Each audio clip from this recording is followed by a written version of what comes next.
Presiden Joe Biden mengatakan kepada rakyat Amerika Serikat (AS) pada tanggal 8 Juli bahwa AS dan mitranya di Afghanistan telah melatih dan mempersenjatai sekitar 300.000 anggota militer Kabul.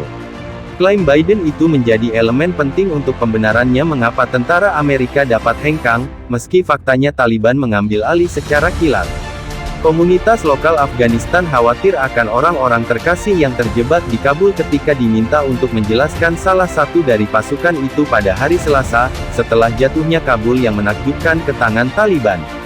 Sedangkan Pentagon hanya merujuk 500 tentara lokal di bandara di Kabul yang membantu memberikan keamanan. Ada banyak penjelasan untuk jurang antara dua penilaian tentara dan polisi federal Afghanistan bahwa pasukan Amerika dan sekutu NATO mereka menghabiskan 20 tahun dan miliaran dolar untuk mencoba berdiri. Tapi mungkin yang paling meresahkan di antara mereka adalah kenyataan bahwa jumlah 300.000 tentara Afghanistan didikan AS yang diklaim Biden tidak pernah ada, setidaknya tidak dalam beberapa tahun terakhir, dan sebagian kecil dari mereka yang memang mengenakan seragam militer negara mereka tidak siap untuk bertarung sendiri. Ketua Kepala Staf Gabungan AS, Jenderal Angkatan Darat Mark Milley, menyatakan ketidakpercayaannya pada runtuhnya tentara Afghanistan dalam konferensi pers pada Rabu sore. Mereka memiliki pelatihan, jumlah, kemampuan untuk membela negara mereka.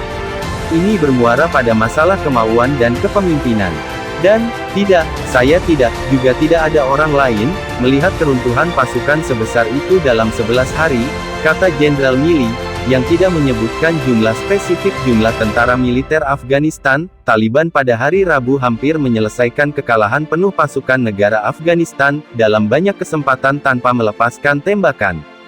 Jaringan kelompok pemberontak itu sekarang memiliki akses tak terbatas ke peralatan militer yang canggih dan berlimpah yang dipasok AS dan sekutu baratnya ke negara itu pada minggu ini. Tidak ada rencana yang jelas tentang bagaimana mereka akan mengontrol penggunaan selanjutnya.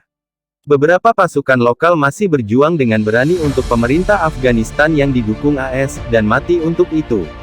Tetapi banyak juga yang hanya meletakkan senjata mereka, membelot ke Taliban dengan sukarela atau karena keluarga mereka menghadapi ancaman, atau menyerah pada bentuk-bentuk penyuapan dan pemborosan lain yang telah didokumentasikan oleh Inspektur Jenderal Amerika setidaknya selama 1 dekade.